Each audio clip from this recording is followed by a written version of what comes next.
കരുത്താർജിച്ച് India മുന്നണി.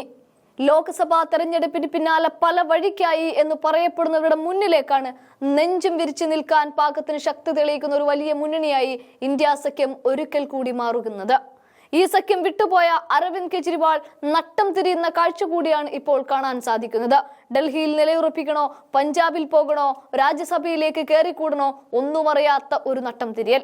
എന്നാൽ അതേസമയം കാര്യങ്ങൾ മനസ്സിലാക്കിക്കൊണ്ട് മമതാ ബാനർജി വീണ്ടും ഇന്ത്യ മുന്നണിയുമായി സമവായത്തിലേക്ക് കടക്കുകയാണ്.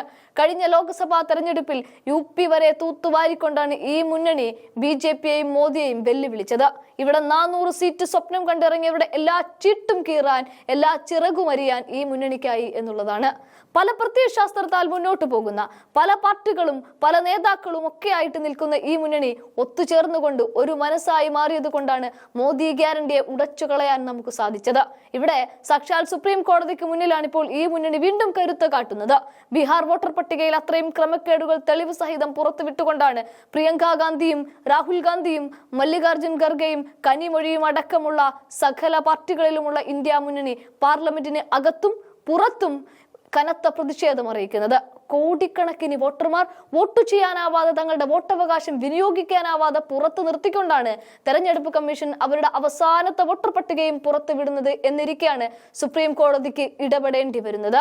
ചീഫ് ജസ്റ്റിസിന് കനത്ത താക്കീതും നൽകേണ്ടി വരുന്നത്. ഇവിടെ രാഹുൽ ഗാന്ധി എന്ന പ്രതിപക്ഷ നേതാവ് പറഞ്ഞത് മോദി എന്ന പ്രധാനമന്ത്രി കാണിച്ചു കൂട്ടുന്നതൊക്കെ വെറും ഷോ ഓഫ് ആണ് എന്ന്. അതാണ് അമേരിക്കയിൽ നിന്നും നമുക്കിപ്പോൾ കിട്ടുന്ന വിവരവും. അമേരിക്കയിലെ ട്രംപ് ഉറ്റ സുഹൃത്താണ് മോദിയുടെ, എന്നിട്ട് പറയുകയാണ് ഒരു ഇന്ത്യക്കാരന് പോലും ഇനി ഇവിടെ ജോലി കൊടുക്കരുത് എന്ന്. അതേസമയം മല്ലികാർജുൻ ഖർഗെ പറഞ്ഞത് നുണയനായ പ്രധാനമന്ത്രി എങ്ങനെയാണ് നല്ല രീതിയിൽ രാജ്യം ഭരിക്കാനാവുക എന്നതാണ്. സത്യം പറഞ്ഞാൽ ഈ സെപ്റ്റംബറിൽ മോദി വിരമിക്കുമോ ഇല്ലയോ എന്ന ചോദ്യം ബാക്കി നിൽക്കുന്നതിനിടയിലാണ് മോദിയെ ലക്ഷ്യം വെച്ചുകൊണ്ട് രാഹുലും ഖാർഗെയും ആഞ്ഞടിക്കുന്നത്. എന്നാൽ ഇവിടെ തന്നെ ഭിന്നിപ്പിച്ചു ഭരിക്കാൻ മാത്രം തന്ത്രം മെനയുന്ന അതേ BJPക്ക് മുന്നിലേക്ക് മുസ്ലിം ഇമാമുകൾ RSSുമായി സന്ധി സംഭാഷണത്തിൽ ഏർപ്പെടുകയും ചെയ്യുന്നുണ്ട്. ഇതൊരു സുപ്രധാനമായ നാഴികക്കല്ലാണ്. എല്ലാ കാലത്തും RSSനെ മുസ്ലിങ്ങളുടെ കാലന്മാരായി കണ്ടെടുത്തു നിന്നാണ് ഈ രാജ്യം മതേതരത്വത്തിന്റെ രാജ്യമാണ് എന്ന് ഊട്ടി ഉറപ്പിക്കുന്ന തരത്തിലേക്കുള്ള ചർച്ചകൾ നീങ്ങിയത്. അതിനുള്ള സമയവും മുസ്ലിം പണ്ഡിതരായ ഇമാമുകൾക്ക് മോഹൻ ഭഗവത് എന്ന RSS മേധാവി നൽകുകയും ചെയ്തത് വലിയൊരു തിരിച്ചടിയാണ് മോദിക്ക് നൽകുന്നത്.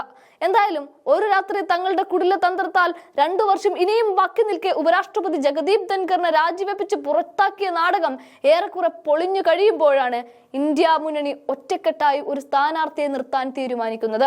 അതായത് ഏകകണ്ഠമായി പൊതുവായ ഒരു സ്ഥാനാർത്ഥിയാണ് ഇന്ത്യ മുന്നണി നിർത്തുന്നത്. കോൺഗ്രസ് എന്നതിനപ്പുറത്ത് ഇന്ത്യ മുന്നണി എന്നതിലേക്ക് കാര്യങ്ങൾ മാറി മറിയുമ്പോൾ പുറത്തു പോയവരും പുറത്തു നിൽക്കുന്നവരും ഒക്കെ വീണ്ടും ഈ മുന്നണിയിലേക്ക് കൈ കൊടുക്കുമ്പോൾ BJPക്ക് ഒരു ഈസി വാക്ക് ഓവർ അതുണ്ടാവുകയില്ല.